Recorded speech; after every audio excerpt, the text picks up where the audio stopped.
जय हिंद दोस्तों। रसिया ने अभी तक का सबसे भयानक हमला किया है। कल रात को रसिया ने अपने सबसे खतरनाक न्यूक्लियर कैपेबल मिसाइल से यूक्रेन पर अटैक किया और ये हमला इतना भयानक और खतरनाक था कि इसने पूरी दुनिया को हिला के रख दिया। इस अटैक के बाद पूरे यूरोपियन कंट्रीज के मन में ये सवाल है कि क्या रूस अब यूक्रेन से आगे बढ़ के हमारे तरफ भी आएगा। और ऐसी चर्चा इसलिए हो रही है क्योंकि पुतिन ने हाइपरसोनिक मिसाइल से इतना मैसिव अटैक एकदम पोलैंड बॉर्डर के पास ही किया है। और पुतिन सिर्फ इतने पर ही नहीं रुके, रसिया ने यूक्रेन में जो कतर की एम्बेसी है उस पे भी एक भयानक अटैक किया जिसमें 2 लोगों के मरने की खबर है। दोस्तों, रसिया ने अपने सबसे डेंजरस और एस्निक मिसाइल से कल रात को अटैक किया। ये मिसाइल दुनिया की सबसे डेंजरस बैलिस्टिक मिसाइल की लिस्ट में टॉप पर आती है। तो चलिए अब इस मिसाइल की खासियत को समझते हैं। दोस्तों, अगर बात करें इस मिसाइल के रेंज की तो इसकी रेंज 5500 किलोमीटर है। मतलब यूरोप के लगभग सारे देश इसकी रेंज में आते हैं और इसकी स्पीड 10 मैक से भी ज्यादा है, मतलब आवाज की गति से 10 गुना ज्यादा। तो आप समझ सकते हैं कि इतनी हाई स्पीड और हाई टेक्नोलॉजी जिस मिसाइल में हो उसको दुनिया का कोई भी एयर डिफेंस सिस्टम नहीं रोक सकता। और इस मिसाइल की जो सबसे खास बात है वो ये है कि ये मिसाइल मल्टीपल वॉरहेड कैरी करती है। मतलब एक ही मिसाइल 4-5 टारगेट को हिट कर सकती है। जैसे मैं आपको एग्जांपल देके समझाता हूं। मान लो अगर इंडिया कोई ऐसी मिसाइल चाइना पर यूज करता है तो ये मिसाइल चाइना में जाके एक नहीं बल्कि 3-4 अलग अलग जगह पर अटैक करेगी। और जब ये 3-4 हिस्सों में बटेगी अटैक करने के लिए तो दुनिया का सबसे एडवांस एयर डिफेंस सिस्टम भी इसको रोक पाने में पूरी तरह से सक्षम नहीं होगा।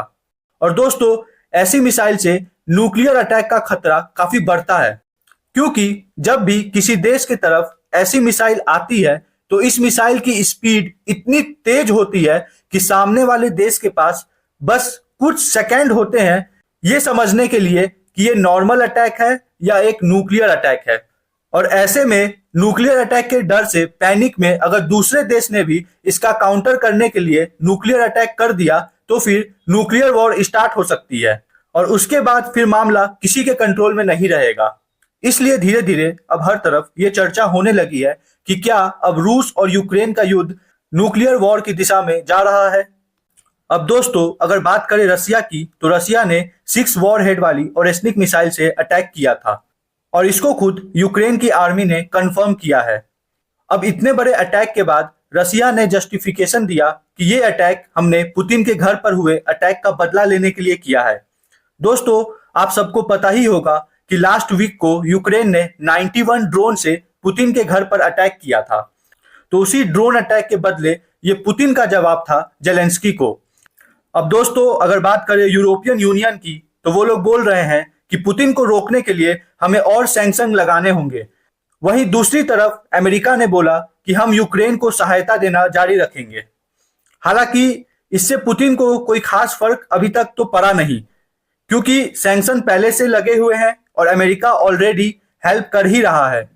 हाँ, रसिया ने इस अटैक से एक मैसेज बहुत ही क्लियर दे दिया कि अब वो बहुत ही एग्रेसिवली यूक्रेन पर अटैक करेंगे और उसकी धरती को तेजी से कब्जाना शुरू कर देंगे।